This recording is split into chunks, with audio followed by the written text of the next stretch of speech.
Cap au nord. Meurtrie, ensanglantée, la croisade de la comète continue néanmoins d'opposer une résistance acharnée. Le danger menace les éophores de toutes parts.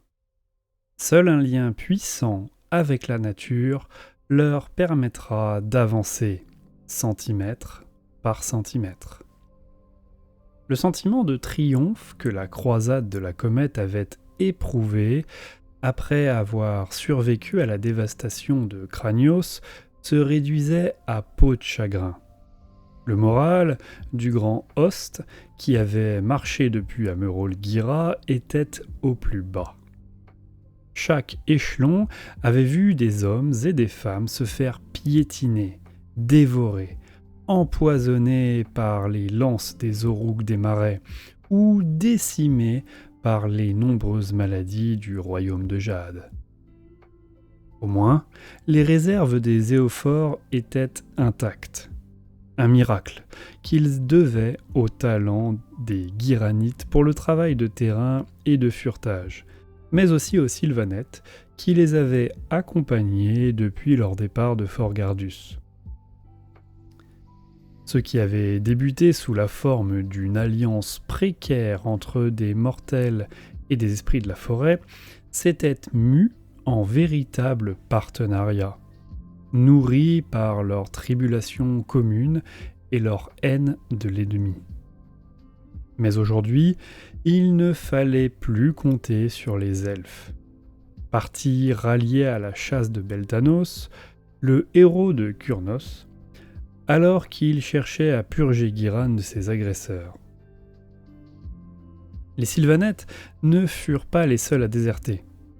Alors que le cri primaire de Kurnos résonnait parmi les croisés, certains Jadesans, ceux d'origine guiranite, furent attirés par l'appel de Beltanos. Un culte appelé la lignée du cerf avait pris de l'ampleur parmi les rangs, et les éophores d'origine azyrite se sentaient de plus en plus mal à l'aise en présence des dévots fanatiques du dieu chasseur. La harde s'était avérée difficile à contrôler pour les officiers, et les rites qu'ils accomplissaient sur les bêtes capturées gagnaient en sauvagerie. Tous sentaient qu'un point de rupture était imminent. Ce dernier se produisit lorsqu'on découvrit que certains cultistes avaient abandonné leur poste pour chasser avant de revenir au camp drapés de peau ensanglantée. La lignée reçut alors l'ordre officiel de rejoindre la chasse de Beltanos. Selon les officiers, mieux valait cela que de risquer des vies en les inclinant à la violence. Cependant, si son départ n'entraîna pas la désintégration de la croisade, elle ne la força pas non plus. Bien au contraire. Les prêtres des cultes ubéroganes avaient leur propre guerre spirituelle à mener, et ce contre un ennemi bien plus pernicieux que les acolytes dévoyés du dieu chasseur. Il devint de plus en plus évident que les pestes qui avaient tenté d'infiltrer la croisade n'étaient pas de simples afflictions de la chair. Elles s'attaquaient à l'âme même, entraînant une vague de désespoir. Les désertions se multiplièrent parmi les rangs, alors que les guerriers s'aventurèrent dans les taillis, plongés dans une transe lugubre. Même ceux qui restèrent racontaient qu'ils entendaient le bruit sourd de tocsins et un bruissement de voix chaque fois qu'ils essayaient de dormir. Des voix qui leur disaient d'accepter leur faiblesse mortelle et l'étreinte suintante du dieu des mouches. Les membres du corps d'éclaireurs, quant à eux, revinrent en signalant une prolifération d'épidémies à l'ouest et au sud. La main du père des pestes planait au-dessus de Verdia. Sa poigne se resserrait lentement mais inexorablement, tandis que des nuées de vermine grouillaient dans les fourrés moisis. Le roi Gargan, qui avait détruit Fort Gardus, avait également été repéré quelque part au sud, et personne n'avait envie de provoquer à nouveau sa colère. La Dame des Feuilles. La croisade avait l'intention de rejoindre le nord, en sillonnant les vallées hostiles de l'encolure, et les terres encore fertiles au-delà. Mais pour s'en approcher, les éophores allaient devoir traverser les désolations de pins et les marais mouvants du sud de Verdia, assez rapidement pour éviter les légions de la peste qui se rassemblaient dans la région. La marche s'annonçait éprouvante, malgré la présence revigorante d'Issilla Toriane. Si elle jouissait du grade d'officier et de maréchal, Toriane était devenue bien plus que cela. L'Odyssée, à travers les terres scrabreuses, l'avait forcée à embrasser l'héritage ésotérique de ses ancêtres reines druides.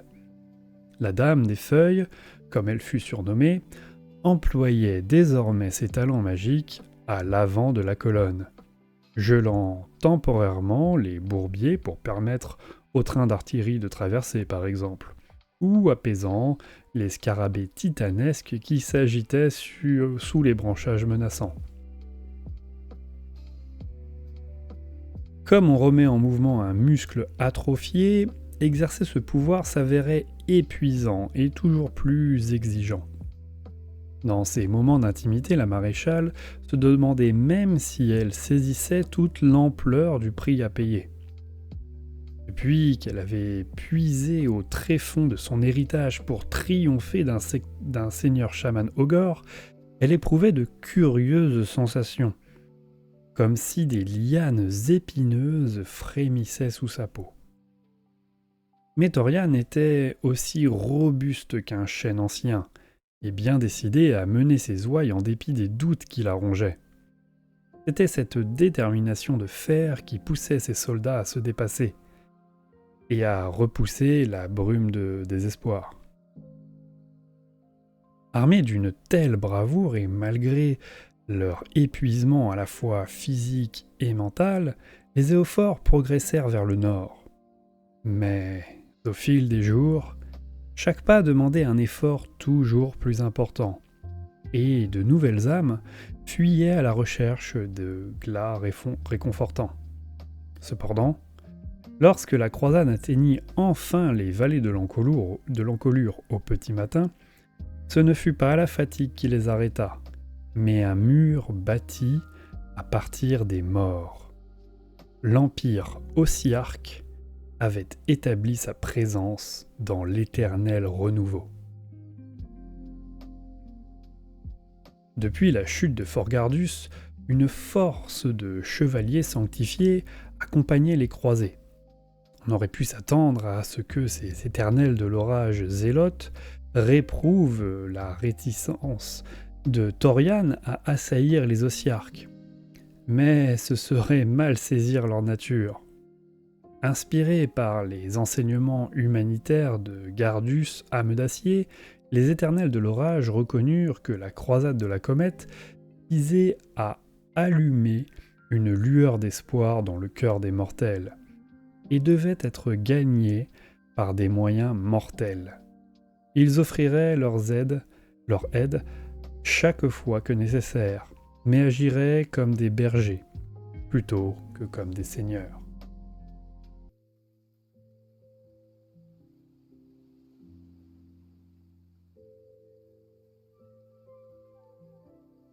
Un seuil macabre. La croisade de la comète s'était frayé un chemin à travers des environnements de plus en plus rudes dans l'espoir d'atteindre des terres plus saines. Mais à présent, elle se retrouvait entravée par un mur d'os, imprégné de l'énergie de la faim et de la mort.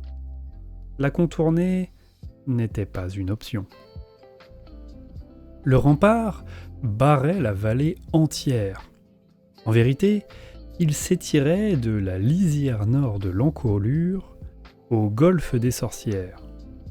Cependant, des failles apparaissaient dans le matériau osseux, striées de veines d'émeraude et d'aigues marines. Des cristaux noirs soudaient de sa surface, mais comme des mages du cercle de Vertunique le remarquèrent, ils n'irradiaient que d'une faible énergie nécromantique. On aurait dit que la magie de la vie les étouffait, siphonnant la vitalité du mur. Il était évident qu'il s'agissait d'une création osiarque. Eux seuls avaient la vision nécessaire pour façonner l'os et la matière spirituelle de façon si grandiose. D'ailleurs, une silhouette solitaire apparut rapidement dans les ténèbres au-dessus du rempart, sa cape flottant dans un vent nocturne. Le suzerain Aurox avait une voix lasse, pour autant qu'un être n'ayant jamais vécu puisse éprouver de la lassitude. Ses paroles furent simples. « Faites demi-tour !» Le grand négromancien avait ordonné l'érection de cette palissade de l'exilé pour des raisons qui transcendaient ses guerres contre les mortels. Ce qui se passait dans l'encolure ne regardait que les chiens, et si des mortels cherchaient à franchir le mur, ils ne trouveraient que la mort. S'ils rebroussaient chemin, poursuivit le suzerain, il ne leur serait fait aucun mal. En outre, si les croisés décidaient de s'établir près du mur, il les exempterait de dîmes pendant 1 siècle, car il avait des missions bien plus cruciales que d'imposer la dîme d'os à une seule cité. Aurox fit également remarquer que sa position n'était pas négociable. Toute hésitation de la part des croisés serait interprétée comme un acte d'agression. Thorian était peu encline à se fier à la compassion ossienne. Même Léophore le plus idiot avait entendu des histoires sur le dévouement fanatique des collecteurs à leur dîme. Thorian était sûr que le suzerain n'hésiterait pas à exploiter la moindre faille et à les attaquer pour s'emparer de leurs os dès que l'opportunité se présenterait. De plus, étant donné que l'influence de Nurgle commençait à se propager dans Verdia et que la croisade venait à peine d'échapper aux lances empoisonnées des Cruel Boys, faire demi-tour ou s'arrêter était inenvisageable. Rester était hors de question. Mais alors, comment procéder ? Alors même que Thorian s'efforçait de gagner du temps, bien consciente que l'impatience montait chez le seigneur osiarque, elle envoya des agents jusqu'à l'avant-garde de la croisade avec pour ordre de répondre à une simple question. Était-il possible d'ouvrir une brèche dans le mur sans laisser la croisade exsangue ? Un rapide décompte des réserves de l'artillerie apporta une réponse positive. Cette allégation vint de la major bombardière Esmelde, l'une des officiers les plus expérimentés de Thorian, une femme qui vouait une haine farouche aux morts vivants. Seule survivante d'un bastion envahi par des spectres, elle portait encore des balles créées à partir d'une icône en argent, récupérée dans les ruines, convaincue que chacune d'elles était empreinte de la magie d'une vengeance sacrée. Mais bien qu'elle ne fît aucun secret de sa rancune, l'affirmation d'Esmelde était raisonnable. Ce mur était clairement dans un état de décrépitude. Le rite de la vie de la reine éternelle l'avait-il bombardé d'énergie antithétique ?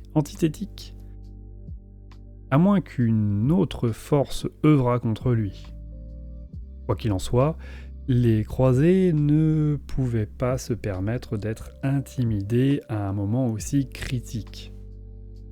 Orox, qui se méfiait à juste titre des tergiversations des mortels, rendit ce débat superflu. Sur un ordre de sa part, les rampeurs mortec postés au sommet du mur firent pleuvoir un déluge de crânes hurlants et de l'essence spirituelle torturée. Les éophores virent leur âme arrachée de leur corps, tandis que les métallites maudits s'écrasaient dans leurs rangs. Sur le mur, des fentes s'ouvrirent pour déroger des rôdeurs de la nécropole munis de fauchons noirs étincelants. Une percée désespérée. Des soldats inférieurs auraient sans doute été brisés. Mais quand le mur était apparu, la major bombardière Esmeld avait pris les devants. Si ces ingénieurs sous de fer et les duardans du clan Rutar s'étaient attiré le mépris des Guéranites ici, ils prouvèrent leur valeur. Des boucliers, Gromril, passèrent la première vague de collecteurs, tandis que des boulets de canon et des torpilles à rancune frappèrent les remparts et pulvérisèrent les eaux. Ils furent accompagnés de plusieurs suites de chevaliers sanctifiés dont l'armure argentée et les colifichets sacrés brillaient dans la nuit, ainsi que d'éophores heureux d'affronter des ennemis clairement identifiables. L'anticipation d'Esmeld ralentit l'adversaire, mais ce fut Thorian qui renversa le cours de la bataille. Au milieu de la canonnade, des projectiles bulbeux vinrent se loger dans les fractures émaillant le mur.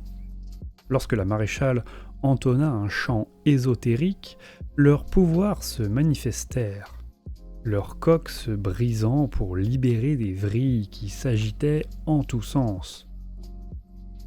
Les graines de Sorsandron avaient été conçues comme mesures préventives, préparées et entretenues par les mages de bataille de jade de Amerol Gira. Elles avaient la taille d'un boulet de canon et possédaient des coques renforcées qui, quand elles éclataient, libéraient une masse de racines qui se développaient à une vitesse fulgurante. Thorian avait eu l'intention de les planter à l'extérieur de la nouvelle cité pour en faire une barrière infranchissable, mais jamais elle n'aurait eu meilleure occasion de les mettre à l'épreuve qu'ici. La croissance magique des graines avait la force d'une grenade auto-explosive. Les failles du mur s'agrandirent avant que le rempart ne s'écroule dans un fracas. Des éclados de la taille d'un tank à vapeur furent propulsés dans les airs accompagnés de débris de l'artillerie osiarque. Les cristaux noirs tombèrent au sol et éclatèrent dans des décharges d'énergie. Aussitôt, la magie de la vie se propagea, attisant la fin des Sorsandrons. Cette énergie vitale sidéra les collecteurs, alors même que des pans de murs s'abattaient sur eux. A l'inverse, les éophores furent revigorés. Sans attendre d'instructions, chaque officier ordonna à ses détachements de se frayer un chemin à travers la brèche pour atteindre les vallées au-delà. Au cœur de l'avalanche, le corps évanoui d'Issila Thorian avançait, porté par une colonne de boucliers. L'énergie qu'elle avait dépensée ne lui avait pas seulement coûté sa conscience. Les doigts d'une de ses mains commençaient déjà à muter. La chair se transformait en écorce couverte de lierre. Alors que la gueule béante de l'encolure engloutissait des cohortes et des bataillons entiers, des silhouettes voûtées les épiaient au sommet des tertres de roches griffues. Des silhouettes qui ne tardèrent pas à s'envoler pour rapporter leurs observations à leur maître.